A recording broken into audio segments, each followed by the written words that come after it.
हाँ, good morning student. अब आगे देखिए, वही पढ़ रहे हैं हम अमर शहीद एकांकी 13वां पार्ट, उसका पार्ट 2। ठीक है, लक्ष्मी नारायण रंगा द्वारा लिखा हुआ। उसके आगे देखिए, जेलर और सागर के बीच में बातें हो रही थी वहाँ तक। फिर जेलर कहते हैं, पर सागर, तुम्हारे प्राणों का दीप बुझा दिया जाएगा और उसकी रोशनी की एक किरण तक को इस कोठरी से बाहर नहीं फैलने दिया जाएगा। सागर, पर आग बुझकर भी वातावरण की सांसों में वह गर्मी बढ़ जाती है जो कहीं लपट बनकर फिर जल सकती है। जेलर, ये सब जुनून की बातें हैं। तुम यहाँ परकोटे में कैद हो, यानी जेल में कैद हो। यहाँ तुम्हारी आवाज़ को कुचल दिया जाएगा। उस दम तोड़ती आवाज़ को कोई सुन नहीं पाएगा। तुम्हारे सपनों की दुनिया इसी काल कोठरी में दफन हो जाएगी। सागर हंसकर, आवाज़ कभी मरती नहीं जेलर साहब। मेरी आवाज़ का यदि गला घोटा गया तो वह जनता की आवाज़ बन जाएगी और जनता की आवाज़ कभी दब नहीं सकती, कभी मर नहीं सकती। सोचकर फिर शहीदों की ज़िंदगी में तो लुप्त गंगा की तरह होती है जेलर साहब, जो कहीं भी किसी भी धरातल को फोड़कर बह निकलती है। उसे कोई जंजीर, कोई जेल, कोई दीवार, कोई परकोटा बांध नहीं सकता। जेलर, ये सब पागलपन है सागर। तुमने कभी सोचा तुम कितनी स्वार्थी हो? तुम्हारे जीवन पर सिर्फ तुम्हारा ही हक नहीं, तुम्हारे परिवार का भी अधिकार है। जानते हो, तुम्हारे बूढ़े पिता तुम्हारे लिए तरस तरस कर मर गए, दिन रात गोपा गोपा की रट लगाते हुए तुम्हें पुकारते पुकारते। तुम्हारी बूढ़ी माँ के प्राण पखेरु न जाने कब उठ जाए। तुम्हारे भाई कितने दुखी है। सुनी गोद वाली तुम्हारी पत्नी दिन रात कितनी रोती है। क्या तुम्हें इन सब पर दया नहीं आती? सागर, जेलर साहब थोड़ा दुखी होकर, मैं एक आँख से इन्हें देखता हूँ तो इनको दूसरी आंख से देश की दुखी जनता को देखता हूँ। एक कान से इनकी पुकारें सुनता हूँ जेलर साहब। मातृभूमि मेरी माँ की माँ है, देश मेरे पिता का पिता है।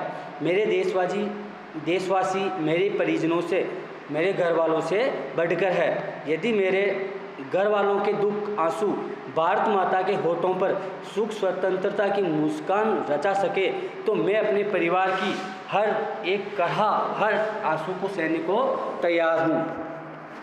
देखो, मेरी बात मानो, व्यर्थ प्राण गंवाने का कोई फायदा नहीं है। मारावल जवाहर सिंह कोई पराया नहीं, अपने ही अन्नदाता है। उनको पिता समझकर उनसे माफ़ी मांग लो। यानी उनसे माफ़ी की बात कर रहे हैं भाई, वो पिता के समान ही है, तो एक बार उनसे क्या कर लो, माफ़ी मांग लो। आगे देखिए,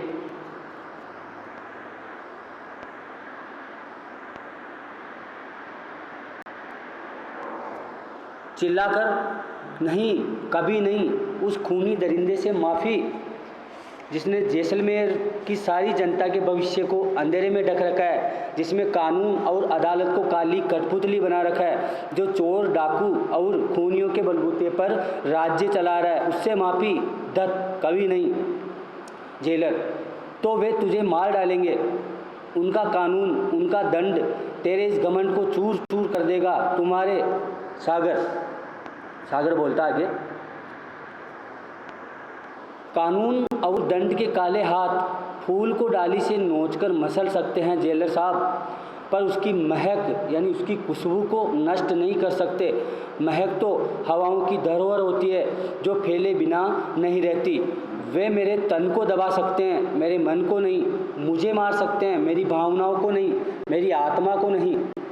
जेलर, फिर जेलर कहते हैं, देख, मैं तुझे समझाता हूँ, तू मान जा, नहीं तो ये तेरी बोटी बोटी नोच लेंगे। तुझे ये ऐसी यातनाएं देंगे कि पत्थर का कलेजा भी दहल जाए। सागर, फिर साहस से, ये दुख और यातनाएं स्वतंत्रता की आग में घी सींचने का काम करेगी। जेलर साहब, जितना इस तन को सताया जाएगा उतना ही प्राणों की लो और तेज होगी। स्वतंत्रता का कमल शहीदों के रक्त सरोवर में ही उगता है, बढ़ता है। रुककर वो सांस लेता है। जेलर, अरे पगले, ये तेरे पाँव तोड़ देंगे, तेरे हाथ तोड़ देंगे, तुम्हारी आंखें फोड़ देंगे, तुम्हारे प्राण ले लेंगे।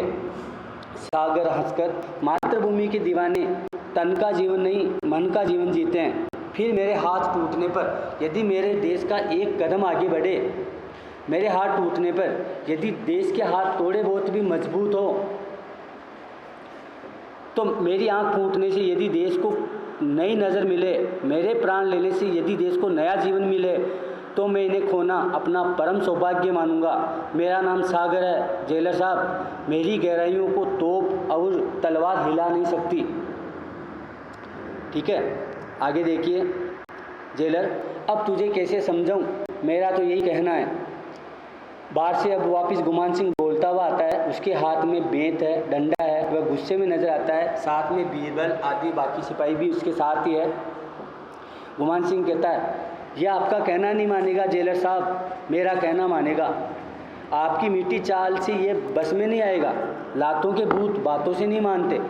आज मैं इसे वो मज़ा चखाऊंगा कि लोग सदियों तो याद रखेंगे। आपको महाराहुल साहब याद फरमा रहे हैं, यानी वो वापस उसको भेज देता है कि महाराजा आपको याद कर रहे हैं, ऐसे करके जेलर को वहाँ से भेज देता है गुमान सिंह। जेलर सागर की ओर देखता है और हल्का सा कांप कर बाहर चला जाता है, और जेलर वहाँ से बाहर निकल जाता है। वो अब वापस गुमान सिंह क्रोध से, हाँ तो सागर बता, तूने रेजिडेंट एलिंगटन को गुप्त पत्र कैसे भेजे? तूने जवाहरलाल नेहरू को, जयनारायण व्यास और हीरालाल शास्त्री व दीवान को पत्र क्यों लिखे? बोल, नहीं तो आज तेरा खून पी जाऊंगा। तूने मेरी और महाराहुल की बहुत निंदा की, बोल, नहीं तो तुझे कच्चा चबा जाऊंगा। और वो दांत पीसता है। सागर कहता है, सच्चाई कहने का हर इंसान का हक है गुमान सिंह। तुम्हारे काले कारनामों का पर्दाफाश, गुमान जोर से बेत मारकर, काले कारनामों का पर्दाफाश और कर, 2-3 बेत और मारता है। लगता है तेरी मौत ही तुझे नागपुर से जैसलमेर खींच लाई है, लगता है तेरी मौत मेरे ही हाथों। सागर, मुझे मौत नहीं, मेरी जन्मभूमि का प्यार यहाँ खींच लाया है, मेरी मौत नहीं। लगता है सामंत शाही की मौत मुझे यहाँ खींच लाई है। लगता है सामंत शाही की अर्थी में मेरा खंदा लगेगा।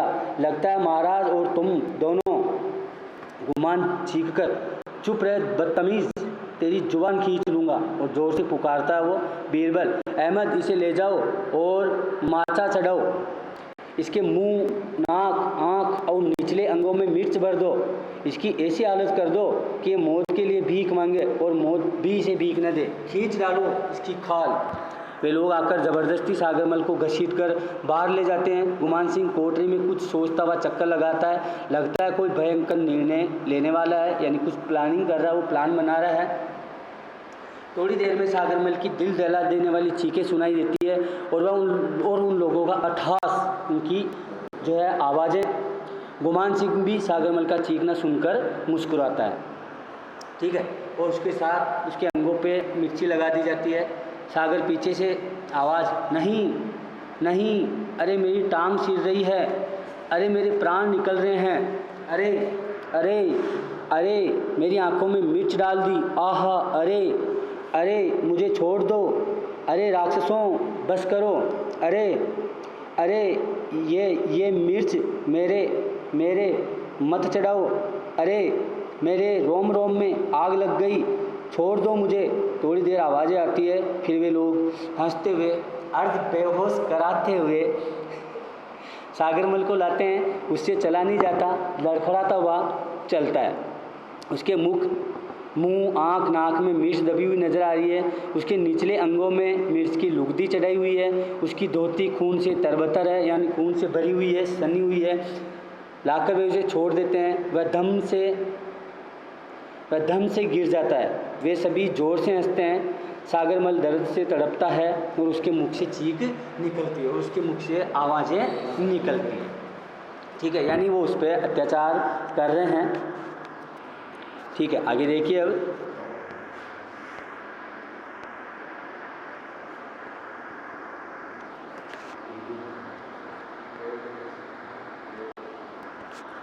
अब आगे गुमान सिंह हंसता हुआ जेब से कागज़ निकालकर, सागर अपनी जान बचाना चाहता है तो मेरा कहना मान, इस माफीनामे पर दस्तखत कर दे, यानी इस पर हस्ताक्षर कर दे।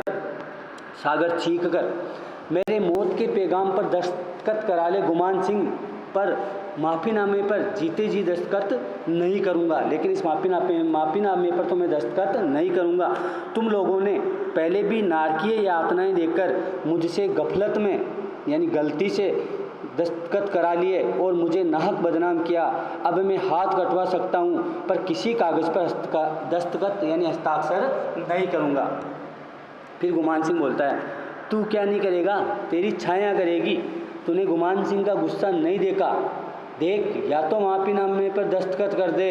सागर बीच में बात काटकर, ताकि माफ़ीनामा दिखाकर तुम मुझे जनता की नज़रों में गिरा सको, दस्तखत करके जनता और सरकार को बता सको कि मुझ पर कोई अत्याचार नहीं किया जा रहा। गुमान सिंह, तुम्हारी ये साजिश सफल नहीं होगी।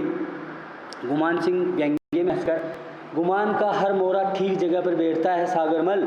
अगर तूने इन कागज़ों पर दस्तखत नहीं किए तो तुझे मिट्टी का तेल छिड़क कर जिंदा जला दूंगा और सागर और उस आग में तुम्हारा साम्राज्य जल जाएगा। जनता तुम लोगों को जीने नहीं देगी। इससे वो क्रांति होगी कि तुम्हारे जुल्म के शासन की नींवें तक हिल जाएगी।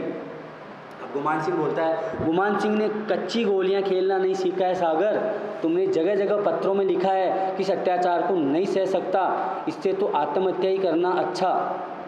हंसता हुआ खूनी भेड़िए सी नज़र टिकाकर उसको बोलता है, समझे कि नहीं सागर? समझ गया, तुम मेरी हत्या पर आत्महत्या का कफन उड़ाने की कोशिश करोगे, पर भारत की जनता तुम्हारी इस चाल को मात दे देगी। यानी वो उसका कहना है तो आत्महत्या के लिए मजबूर कर रहा है, लेकिन उसको आत्महत्या की चाल दे दी जाएगी। ठीक है। अब आगे गुमान, नहीं नहीं, कभी नहीं, तेरे परदादी ने भी आत्महत्या की थी। ये तो तुम्हारा पुश्तैनी रोग है, तो तुम्हारा ये तो पुश्तैनी रोग है आत्महत्या करना। तो सागर गुस्से से चीख कर, झूठे नीच राक्षस, तू इतना गिरा हुआ है। गुमान गुस्से से, मुझे नीच कहता है? सागर, हाँ नीच, 1000 बार नीच। यानी उसको अब गुस्सा आ रहा है सागरमल को, और गुमान सिंह को भी गुस्सा आ जाता है। गुमान सिंह गुस्से से, बीरबल मिट्टी के तेल का कनस्तर ला, इसे आज मज़ा चखा कर ही रहूँगा। यानी मिट्टी का तेल का जो है कनस्तर, यानी वो मिट्टी के तेल का जो है पीपी लेके आ, आज इसको मज़ा चखाता हूँ। अब आगे देखो क्या होता है। बीरबल चुप खड़ा सोच रहा है। बीरबल सोचता है, चीख कर, मैं कहता हूँ ला। बीरबल जाकर चुपचाप कनस्तर लाता है। गुमान सिंह कनस्तर लेकर सागर की तरफ बढ़ता हुआ, और वो कनस्तर लेकर उसकी तरफ सागर की तरफ बढ़ता है। आगे देखिए, हाँ कहूँगा। गुमान गुस्से से, कहेगा? सागर, हाँ कहूँगा। गुमान सिंह आग बबूला हो जाता है। तो ले, तेल सागरमल पर छिड़कता है। अब भी सोच ले, वरना माचिस जलाता हूँ। सागरमल, जला ले। गुमान सिंह, जला लूँ? सागर, हाँ जला ले। गुमान माचिस निकालकर जलाता हुआ, ये जलाई और अब तू देखते ही देखते राख हो जाएगा। बोल, माफ़ीनामे पर दस्तखत करता है कि नहीं? यानी दस्तखत करेगा या नहीं करेगा? सागरमल सासपूर्वक, नहीं करूँगा। जल जाना मंजूर है पर माफ़ी नहीं मांगूंगा। गुस्से में, नहीं मांगेगा? आखिर बार पूछ रहा हूँ, नहीं मांगूंगा राक्षस। गुमान सिंह गुस्से से, राक्षस? तो ले, माचिस लगा देता है। सागर के कपड़ों में आग लगती है। वह बुझाने का प्रयास करता है। गुमान सिंह और उसके साथी हंसते हैं। धीरे धीरे आग जो तेज हो जाती है। इस दृश्य को रंगमंच के पीछे आग का प्रभाव पैदा करके भी दिखाया जा सकता है, सिर्फ आवाज़ें आती रहे और अंत में जले हुए सागर को रंगमंच पर लाया जा सकता है। यानी ये रंगमंच पर अगर नाटक अभिनीत करना हो, इस नाटक को रंगमंच पर जीवंत करना हो तो आग का प्रभाव दिखाया जा सकता है। पीछे थोड़ी सी आग जलती हुई दिखाई जा सकती है, ताकि लगे भी गुमान सिंह जो है उसको सागर को जला रहा है। आगे देखिए, अब भी माफ़ी मांगे तो आग बुझ सकती है। बोल, अगर हो सके तो थोड़ा तेल और छिड़कते गुमान सिंह, ताकि तेरे और मेरे दोनों के मन के अरमान पूरे हो जाएं। हंसकर इसकी आखिरी इच्छा भी पूरी कर दो। तेल छिड़कता है, आग तेज होती है, सागर जलने लगता है, आग और तीव्र हो जाती है तो चीख पड़ता है, तो उसकी चीखें निकलने लग जाती है। सागर, भारत माता की जय, भारत माता की जय, और वो इस प्रकार देशभक्ति के नारे लगाता है, भारत माता की जय। ठीक है। आगे क्या होता है, लास्ट है क्लाइमेक्स। गुमान सिंह हंसकर, अरे इसकी आवाज़ें दूसरों को सुनाई देगी, यानी उसकी आवाज़ जो है बार और किसी को सुनाई देगी। इसके साथ साथ बोलो, महारावल की जय, ताकि इसकी आवाज़ दब जाए। सागर जो ही भारत माता की जय बोलता है, वे तीनों साथ साथ महारावल की जय बोलते हैं। इससे सागर की आवाज़ दब जाती है और सिर्फ सागरमल की जय सुनाई देती है। यानी जैसे वो बोलता है भारत माता की, तो वो साथ में बोलते हैं महारावल की, तो केवल भारत माता की आवाज़ दब जाती है, केवल क्या सुनाई देता है, जय। ऐसा लगता है कि जैसे सागरमल जो है महारावल की जय बोल रहा हो, मानो सागरमल भी महारावल की जय बोल रहा है। सागर भारत माता की जय जलने के कारण तड़पता है। भारत माता की जय, वे तीनों उसके चारों तरफ हंसते हुए चक्कर लगाते हैं तथा महारावल की जय के नारे लगाते हैं। सागर थोड़ी देर तड़पकर भारत माता की जय, भारत माता की जय बोलता हुआ धरती पर गिर जाता है। यानी इस प्रकार उसकी मौत हो जाती है। गुमान सिंह और उसके जो साथी है, उनके अट्ठास के साथ, अट्ठास यानी वो तेज तेज आवाज़ में हंसते हैं, हा हा हा हा, और उसके साथ पर्दा गिर जाता है। ठीक है, तो पाठ आपको समझ में आया होगा एकांकी, गुमान सिंह, सागरमल, इनके बारे में। तो सागरमल का चरित्र कैसा था वो आपको कॉपी में लिखना है। कठिन शब्दार्थ है, ये छोड़ देना, पढ़ लेना भले एक बार, कॉपी में मत करना। इसके बाद में आप क्वेश्चन आंसर आ जाइए। वस्तुनिष्ठ प्रश्न, सागरमल गोपा ने किस स्वेच्छाचारी राज्य के खिलाफ विद्रोह किया था? किसके खिलाफ किया था? जैसलमेर के खिलाफ। ठीक है, इसका गै सही है। सागरमल गोपा ने किन स्वतंत्रता सेनानियों को पत्र लिखे थे? यानी सागरमल गोपा ने किन किन को पत्र लिखे थे? तो उसने जवाहरलाल नेहरू को भी लिखे, जयनारायण व्यास को भी लिखे और हीरालाल शास्त्री को भी इन्होंने पत्र लिखे थे। तो इसमें उत्तर आ जाएगा गै, उपयुक्त तीनों को। ठीक है, आगे अमर शहीद कहानी, इसका मुख्य पात्र बताना है, वही है सागरमल गोपा। जेलर का नाम बताना है। ठीक है, पुलिस अधीक्षक का नाम बताना है। सागरमल द्वारा रचित पुस्तकें 2 किताबें थी, उन किताबों का नाम लिखना है। हमें चाहिए स्वतंत्रता, सिर्फ स्वतंत्रता, ये कथन किसने कहे और किसको कहे? ये बातें किसने किससे की थी? ठीक है, इसके बाद में लघुतरात्मक क्वेश्चन में 8वां, सागरमल गोपा को जेल में यातनाएं जो दी गई थी उनका वर्णन करना है। कॉपी के अंदर कौन कौन सी उसको यातनाएं दी गई थी। आगे 9वां, मातृभूमि के दीवाने, इंपॉर्टेंट है 9वां, इंपॉर्टेंट लिख लेना एग्जाम के हिसाब से। सागरमल मातृभूमि के दीवाने तन का जीवन नहीं मन का जीवन जीते हैं, इस पंक्ति का आज से स्पष्ट करना है। मातृभूमि के जो दीवाने होते हैं वो शरीर का जीवन नहीं जीते हैं, वो मन का जीवन जीते हैं और अपनी मातृभूमि की रक्षा के लिए अपने जो है अपना प्राणों का भी बलिदान दे देते हैं। ठीक है, इसके बाद में निबंधात्मक का 10वां जो है ये भी इम्पोर्टेंट है एग्जाम की दृष्टि से।